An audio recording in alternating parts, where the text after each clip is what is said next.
Recuerda suscribirte y activar la campana para mantenerte informado. Déjanos tu opinión al respecto.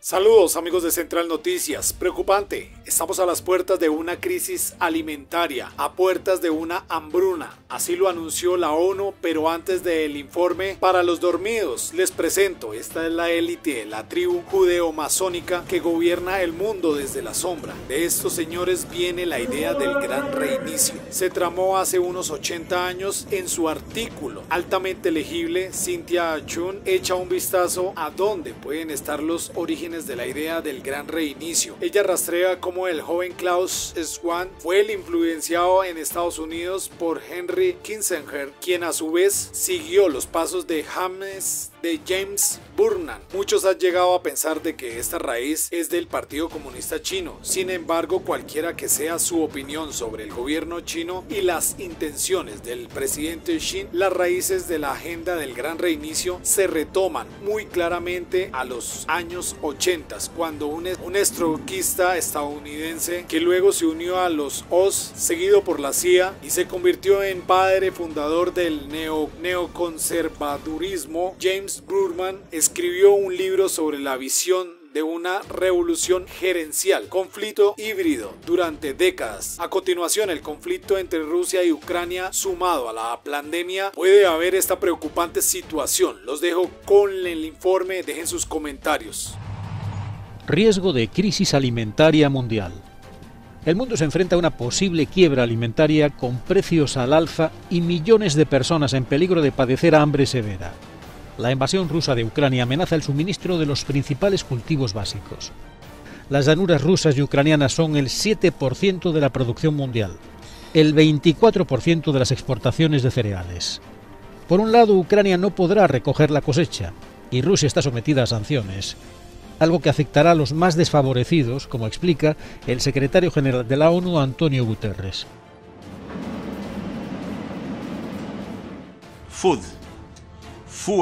Los precios de los alimentos, el combustible y los fertilizantes se están disparando. Las cadenas de suministro se están interrumpiendo y los costes y retrasos en el transporte de los productos importados cuando están disponibles alcanzan niveles récord. Y todo esto está afectando más a los más pobres y sembrando las semillas de la inestabilidad política y el malestar en todo el mundo. Y ese malestar ya se está produciendo. En Sudán, miles de personas protestaron en la capital y en otras ciudades contra el rápido deterioro de las condiciones de vida, incluida una fuerte subida del precio del pan. El domingo, el principal alimento de la mayoría de los sudaneses subió más de un 40%. Se dispara el precio del trigo a niveles históricos por la guerra en Ucrania. Por eso pregunto, ¿estamos ante una crisis de seguridad alimentaria? Lo averiguamos.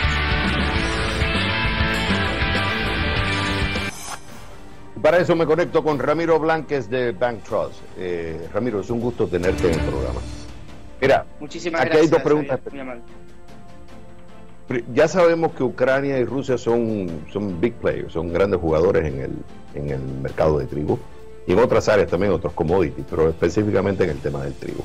Y hay dos preguntas específicas. La primera es, ¿cómo explicar esto? Si no hay sanciones por ningún lado, que yo sepa, ningún país ha dicho no vamos a importar trigo. ¿Por qué se está disparando el trigo entonces a nivel mundial? Bueno, por un lado me parece que hay un tema que tiene que ver con la oferta en Ucrania, que se ha visto afectada por la guerra en sí.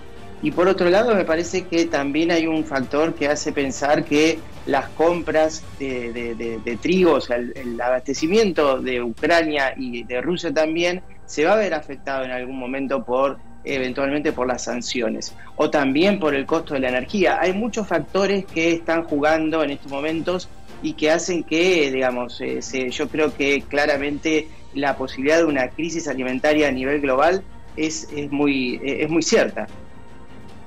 Ahora, yo venía leyendo, y tú me corriges, que había factores exógenos anteriores al tema de la invasión a Ucrania.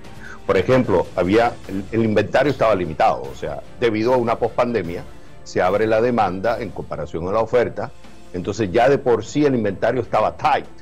Y eso es un factor importante que hay que tomar en consideración antes de la invasión de Ucrania, ¿correcto?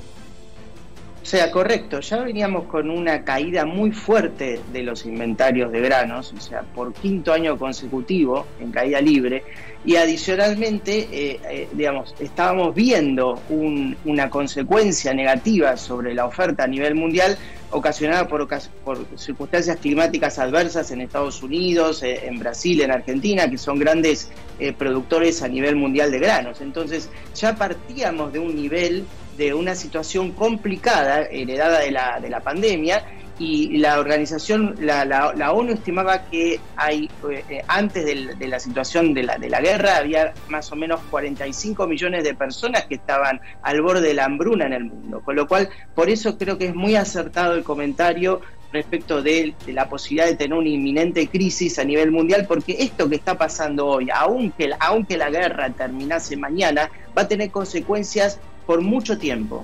Entonces, la seguridad alimentaria está en peligro. Y otra cosa que estuve leyendo es que países, debido a esta crisis, debido a que ya venimos con un problema de inventario previo, viene la invasión a Ucrania, países especialmente grandes, leí el caso de China, se está acumulando inventario para protegerse en caso de, como la famosa parábola de la Biblia, 7 años vaca gorda, 7 años vaca flaca. Eso también está generando que algunos se vean afectados porque grandes players como China están demandando más trigo. Exactamente, hay un efecto acaparamiento y también un efecto proteccionismo, es decir, muchos de los países que producen están tratando de poner barreras a la exportación de forma tal de primero abastecerse ellos para después eventualmente dejar saldos exportables. Entonces hay una crisis que se transforma en una especie de círculo vicioso por este efecto de acaparamiento y por el efecto, como hablábamos recién, de la mayor demanda de, por ejemplo, China. Ahora, me quedan minuto y medio. Aquí van a haber ganadores y perdedores. Claramente aquellos que producen los grandes países, piensa Estados Unidos, no van a recibir un impacto tan directo. Quienes se afectan más son aquellos que son importadores y los países pobres. Bueno, por supuesto, es decir, los grandes ganadores de esta situación van a ser los exportadores netos de commodities, ya sea de alimentos o de petróleo, que van a ver un aumento muy grande de sus ingresos por exportaciones. Y los países que dependen de lo que es la importación de alimentos y de energía van a sufrir un shock terrible sobre sus ingresos. En un momento en el cual me parece que es importante destacar, en muchos de estos países hay poco espacio en términos de política fiscal y monetaria como para contrarrestar los efectos estos sobre el nivel de actividad doméstica. Con lo cual, digamos, estamos en una situación en la cual vamos a ver mucha inflación a nivel mundial y además una caída de nivel de actividad con poco espacio en los países donde realmente más se necesita probablemente para implementar políticas fiscales y monetarias contracíclicas. Entonces, esto nos pega en un momento en el cual ya veníamos en una situación de mucha fragilidad. Descontento social que se puede materializar en la calle. Y uno me dijo, no te olvides de la primavera árabe, puede también pasar en muchos de esos países.